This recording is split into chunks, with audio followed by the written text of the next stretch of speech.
Alrighty, greetings, ladies and gentlemen. My name is Renegade Operative, and honestly, as they say, for going back and discovering retro games, you never forget your first. This is my first review of a Mega Man game ever, I think, on this channel. And it is a review of Mega Man X4. It is the first Mega Man X game I played in my life, and it means something to me. This is a very special review because you never forget your first. I remember picking this game up and going, I'm familiar with Mega Man at this point, right? My first Mega Man game ever was like Mega Man 3, but this is my first X game. And I went and I just looked at it and I'm like, why are there like two characters now? There's Mega Man and there's Zero. Who is this mysterious red guy that is on the cover along with Mega Man X? And I like the more adult looking themes, the more mature nature of the Mega Man series at this point, and this game was really homing this in hard. Like, I never before seen a Mega Man game with blood in it. Like, it had like robot blood all over the place. I remember the presentation of Zero tearing apart the cyborgs, and I'm like, oh my god, dude, like, this is incredible. It felt like a more mature thematic of storytelling, and that sort of gravitated to me a lot with this franchise. Like, I was used to Mega Man being very kid friendly, but this time around you got Double turning into, his double aged self, getting a new form and tearing people to pieces, and I thought that was pretty entertaining. Maybe I'm just a morbid person, but still, this game resonated with me in a lot of ways. And as you see, the main draw of this game is playing with two characters. Now, I did retroactively go back and I played the Mega Man X Legacy Collection, and I played X3. Zero is actually in that game. He's in a lot of prior games before that, getting destroyed, coming back, the lingo with Zero. But he's actually playable in Mega Man X3.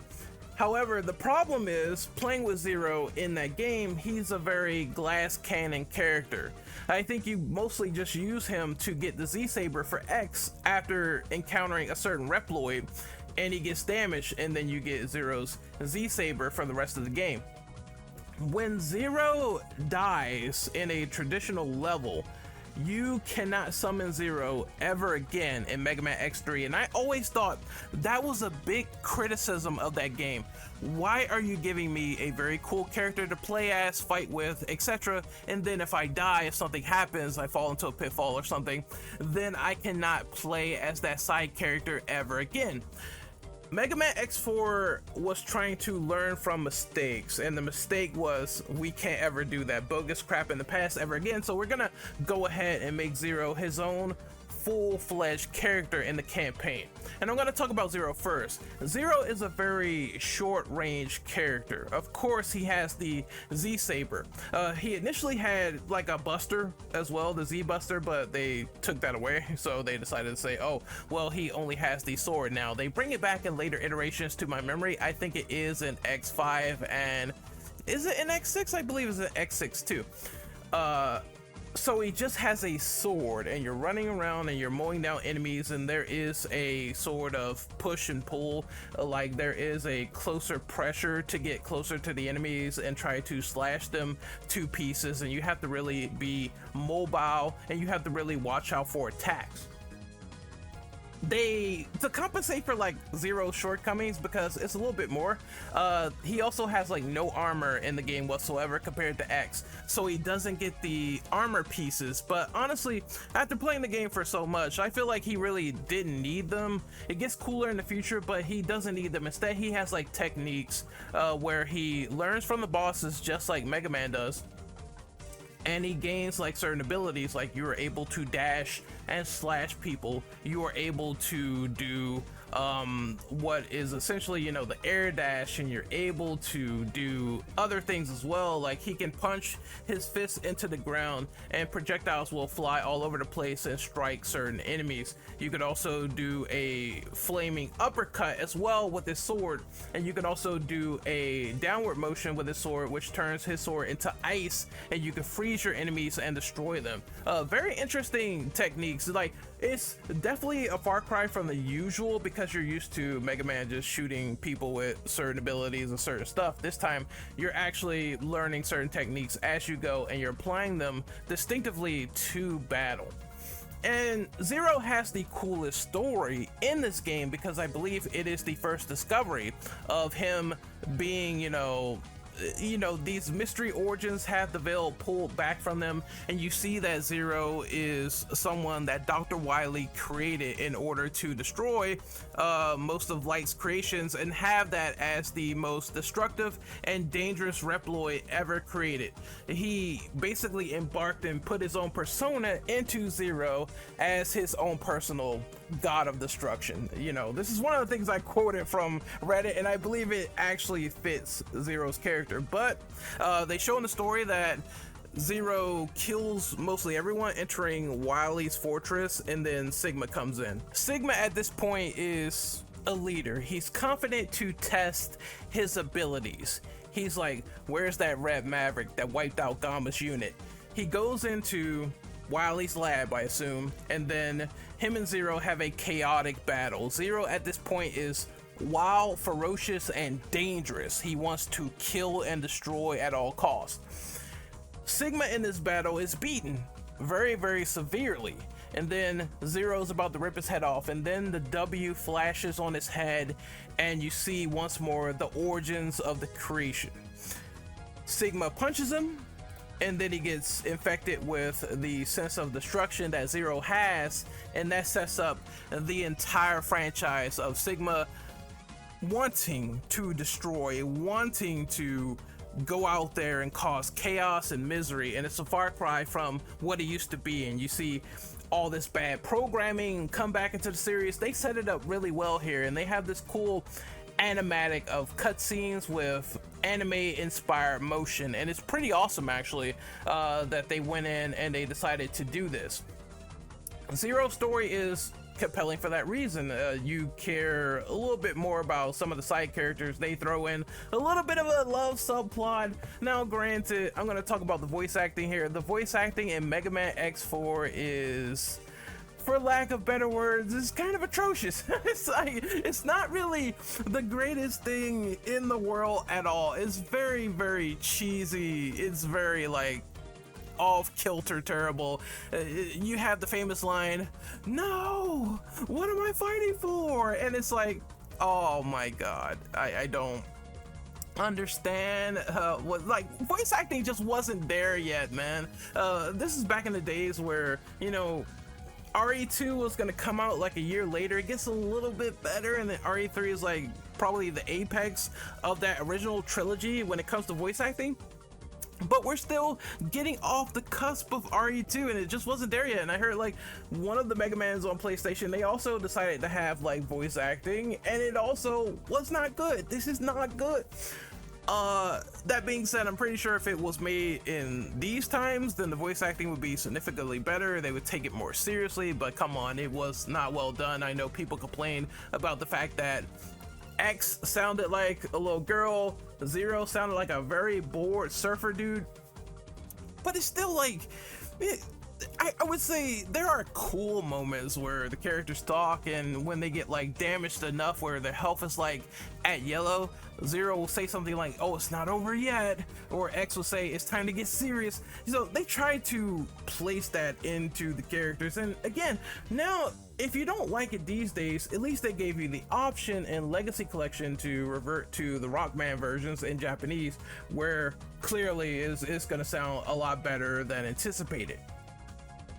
Either way, Zero is a great addition. They decided to do the secondary character well, give him his own moveset, make him diverse. It feels like he does lack certain features with the armor, but you grow to love him, appreciate it, and he becomes a beast when you get all the hard takes, upgrades, and techniques within the game. And when you know how to play as him, it offers a great new and distinctive dynamic of getting close and personal.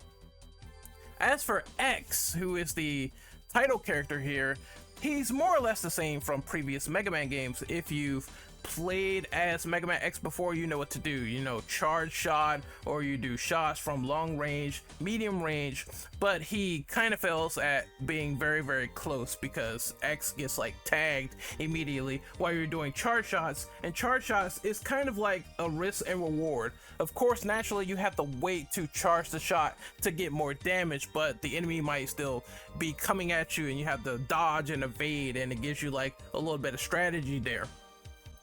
As for his abilities, he has the best abilities in the gameplay because you can add on armor to your character. So for example, you will find these hidden capsules all over the stages, and Dr. Light will come out and talk to you, and he'll give you some inspirational pep talk, and he'll give you an upgrade for Mega Man X.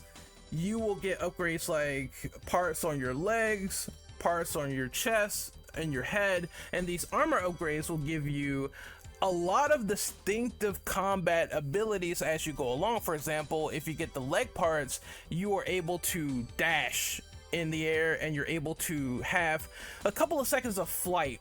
If you get the head parts, then you're able to use what is called charging up your special weapons, and you can just charge them up endlessly, and you're able to fire like more powered up charge shots with your special weapons. If you get the body parts, then you can reduce damage. You also get the Nova Strike, which is like a running electric tackle. Is so crazy, man. It's so fucking hype, but it's like one of the greatest abilities in that game. You can keep doing it over and over again to certain bosses when you're fully, you know, just upgraded to pieces with the ultimate armor. It's like so cool, man. I just love it so much. And you are able to have different arm parts as well, so you can do, they have 2 arm parts in this game from what I remember. You are able to do 4 charge shots at once and stock them up, and then in another case they make you select the other one where it's like a giant plasma blast. There's a lot more player variety when you pick up and play Mega Man X, but of course it warrants patience and picking your shots properly in order to defeat the bosses and get a proper pattern going where Zero can rush in, do a lot of damage, and chop things up no problem. And I believe varied gameplay is the most important thing with playing between these 2 characters. I wasn't really too enthused with the story of Mega Man X here. I think that outside of just Double betraying you, which we all saw coming a mile away, like, who is this random yellow Reploid that is now your assistant, now he talks to you, and all of a sudden all these people are getting slaughtered, oh my fucking god. Like, that twist is something that comes, you know, pretty predictable, but you still appreciate for what they tried to do. It's like a more personal affair with Zero's story, however, which kind of makes that story a bit better. And then the ending of Mega Man X's story here is him fearing he's gonna turn Maverick or go Maverick, and he wants Zero to destroy him just in case any of that happens. Zero says he's silly, and he continues on with the mission. It's not a lot of punch there. Like, it could have been a little bit more of emotional weight, which is why I think the story of X5 is much better than X4, because both characters are going through a crisis. Basically a space colony is at stake and you have to defend it, and it shows the origins of, you know, this new virus, Zero virus, and you're wondering what's going on. Zero becomes awakened, X has to fight him. It's pure destiny. It's a lot more going on than this plot. The Repliforce are made into a total joke. They turn into, you know, outside of Colonel's kind of cool. He fights Zero twice, but even he gets defeated. This big bad force of a new robot army gets decimated in seconds. So maybe they could have done something with a lot more twists and turns with the characters, but for the story I was more vested with Zero's personal journey than X's, and you know, but the main big bad is Sigma, which I enjoyed and appreciate seeing him at the end regardless with that new Reaper outfit, just saying all these quotes like he's gonna turn you into space dust. It's so fucking good. I love it.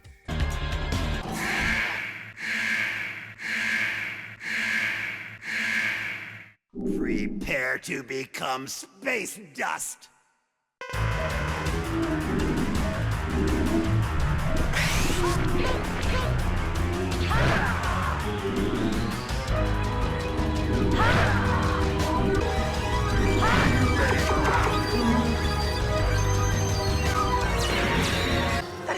awesome, dude. If you're a fan of this game, you should automatically know that the stage design is nigh immaculate.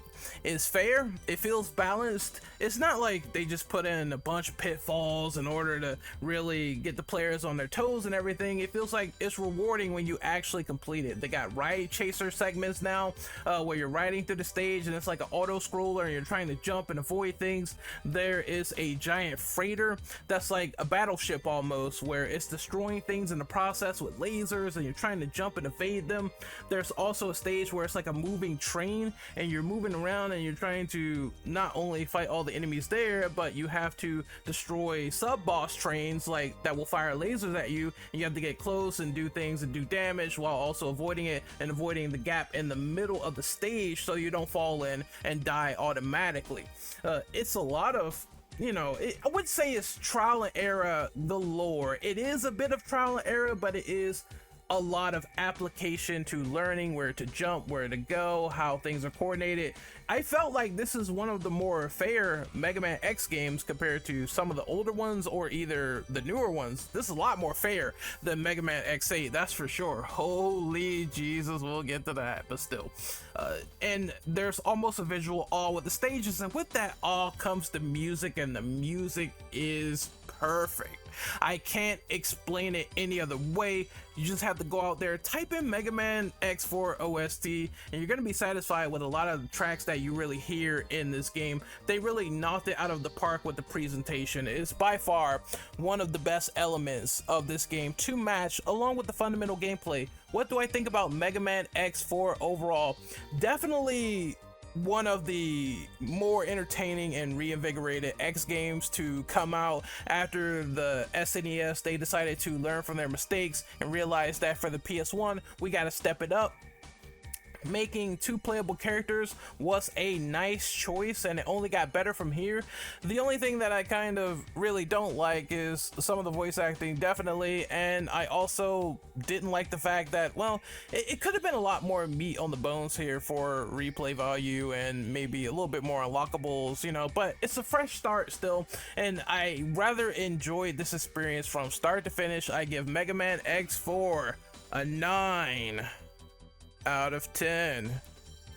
Alright guys, that is the end of this video. Tell me what you thought on Mega Man X4. Honestly, like, I didn't even talk about the bosses either. Like, the bosses are also fucking amazing. You fight a giant walrus and you can set him on fire. You fight a wolfman that comes out of nowhere and he's running alongside the goddamn train. He's running at full Mach speed. He jumps on and he crushes a container in front of you, and that's when you know shit has got real and serious. The presentation for these bosses have been ingrained in my brain since I was a child, and I will just never forget them, and I will never forget how good Mega Man X4 was. When we talk hype mode, this is it. They took it to a new level with how they presented things, and honestly, one of the better retro games on the PS1. I would say go and check it out. Definitely have a good time. I wholeheartedly recommend it. Honestly, since they released the Mega Man X Legacy Collections Volume 1 and 2, you can get those, snag those, and you're able to play the entire X series no problem. And they even have the continuation, which is the Mega Man Zero franchise. It's now just a perfect time as ever to get into the franchise with all these re-releases, and I could not recommend them enough. I will definitely be covering the rest of the franchise as I go along. You know me, I'm signing out. It is your boy Renegade Operative, another review in the history books, and tell me what you thought of Mega Man X4 that released in 1997. Signing out for real this time. See you once again. Have a great day. Humble yourselves. And I will see you later.